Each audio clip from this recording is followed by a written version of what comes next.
Radiation से ज्यादा खतरनाक इंसान के लिए कुछ भी नहीं है।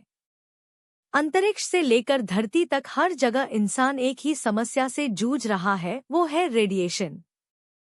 आप जानकर हैरान होंगे कि जब परमाणु के इस्तेमाल से बिजली बनाई जाती है, ना तो उससे निकलता है न्यूक्लियर वेस्ट, और वो कचरा इतना ज्यादा घातक होता है कि आपको हजारों साल तक उसे सुरक्षित रखना होगा।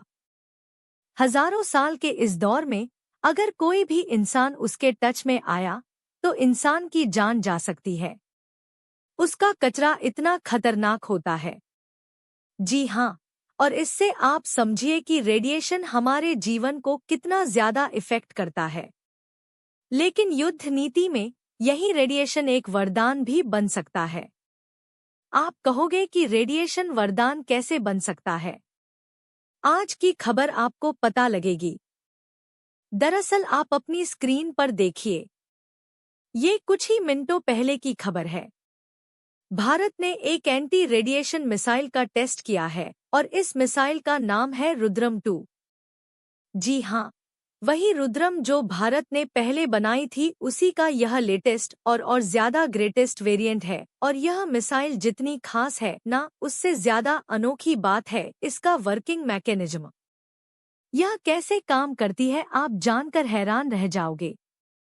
दरअसल इसका काम करने का तरीका बिल्कुल ही डिफरेंट है। काम करने का इसका तरीका यह है कि जहां बाकी की मिसाइलें हीट सिग्नेचर को फॉलो करती है, मतलब अगर आपको कोई लड़ाकू विमान मारकर गिराना है या दुश्मन की कोई खतरनाक परमाणु मिसाइल आपकी तरफ आ रही है, उसे रोकना है, तो इसके लिए डिफेंस सिस्टम क्या करता है? अपनी तरफ से एक इंटरसेप्टर मिसाइल छोड़ता है। वो मिसाइल उस लड़ाकू विमान या उस दुश्मन की मिसाइल से जाकर टकराती है, उसे तबाह करती है। लेकिन आपने सोचा है कि ये मिसाइल आपकी पहचानेगी कैसे कि दुश्मन का लड़ाकू विमान आसमान में कहां पर मौजूद है, किस जगह उसे मारकर गिराना है?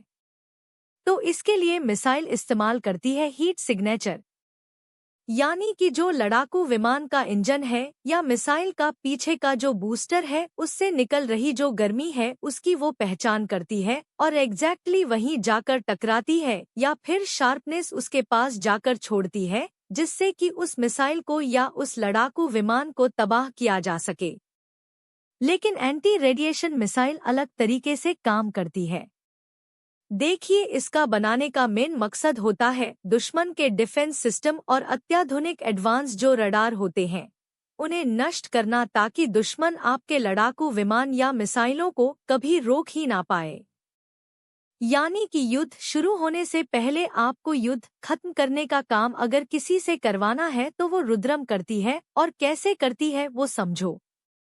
तो दरअसल जितने भी ये रडार होते हैं या डिफेंस सिस्टम के रडार होते हैं, यह एक बेसिस पर काम करते हैं रेडिएशन। यह हल्की हल्की मात्रा में रेडिएशन रिलीज करते हैं। हालांकि वो बहुत ज्यादा कम होता है, बहुत मुश्किल से आप उसे डिटेक्ट कर सकते हो। लेकिन भारत ने क्या किया है, इस रुद्रम मिसाइल के अंदर ऐसे सीकर्स लगाए हैं जो माइन्यूट से माइन्यूट रडार सिग्नेचर को पकड़ लें, जिससे होगा ये कि अगर दुश्मन ने डमी या फिर नकली डिफेंस सिस्टम भी कहीं तैनात कर रखे हैं, तो उनका यह पता लगा लेगी और उन नकली के बीच में जो असली रडार तैनात होगा या असली डिफेंस सिस्टम होगा, ये एग्जैक्टली उसी पर जाकर लगेगी उस रडार सिग्नेचर को फॉलो करते हुए। यानी कि ये रेडिएशन का पीछा करती है और रेडिएशन से पहचान करती है कि डिफेंस सिस्टम और उसका रडार कहाँ मौजूद है। और इससे कमाल ये होता है कि दुश्मन के इलाके में जो घुसने से पहले जितने भी डिफेंस सिस्टम या रडार तैनात किए गए हैं, यह उन्हें युद्ध शुरू होने से पहले ही अचानक से पहुंचकर सबको डिस्ट्रॉय कर देगी। जिसके बाद होगा यह कि आपके पास स्टेल्थ लड़ाकू विमान हो या ना हो, फर्क नहीं पड़ता। आपको दुश्मन देश में घुसने से रोकने वाला कोई है ही नहीं। आप अपने बेकार से बेकार लड़ाकू विमान को दुश्मन देश के अंदर घुसा दो, वह बमबारी करके सुरक्षित वापस लौट आएगा। क्योंकि उसे रोकने का कोई तरीका दुश्मन के पास बचा ही नहीं है। यानी कि ये दुश्मन का डिफेंस तोड़ती है और दुश्मन की इसी रीढ़ की हड्डी को तोड़कर यह युद्ध शुरू होने से पहले खत्म कर देती है। और आज भारत ने इसके दूसरे संस्करण यानी कि रुद्रम 2 का आज टेस्ट किया, जो पूरी तरीके से सफल रहा। और अब मैं आपको बताता हूँ इसकी कुछ खासियतें। सबसे पहली बात, इसकी रेंज रुद्र 1 के मुकाबले बहुत ज्यादा है, करीबन 300 किमी से ज्यादा की इसकी मारक क्षमता है। यह भारत की सुखोई 30 लड़ाकू विमान से फायर की जा सकती है। इसके अलावा मिराज 2000 लड़ाकू विमान से फायर की जा सकेगी और भविष्य में हम इसे राफेल लड़ाकू विमान से फायर करने लायक भी बना देंगे। लेकिन रुद्रम 2 की सबसे कमाल की बात है लोकन बिफोर आफ्टर लोन सिस्टम। मतलब कि कई मिसाइलें ऐसी होती हैं जो आपको लड़ाकू विमान से अगर दागते हैं ना, तो पहले दुश्मन पर लॉक करना पड़ेगा। यानी कि दुश्मन कहाँ है, मिसाइल को वह बताना पड़ेगा, लॉक करना पड़ेगा और मिसाइल वहां जाकर फायर होगी। दूसरी मिसाइलें होती हैं लॉक आफ्टर लॉन्च।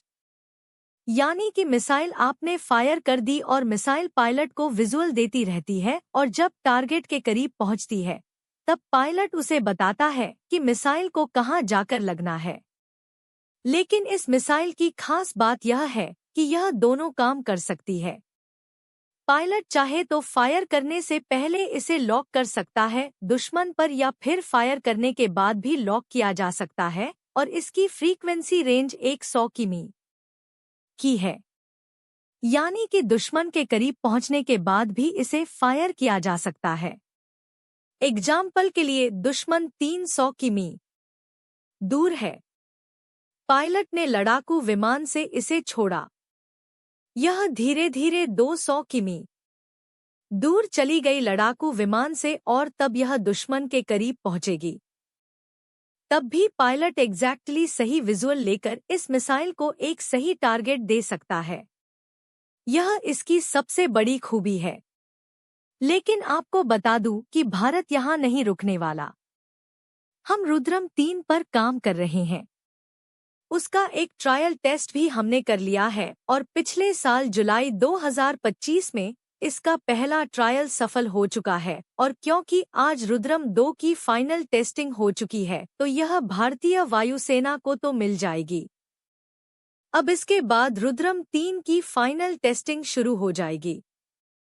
बहुत ही जल्द वह पूरी होगी। लेकिन यहाँ भी भारत नहीं रुक रहा। हम रुद्रम के एक हाइपरसोनिक वेरिएंट पर भी काम कर रहे हैं।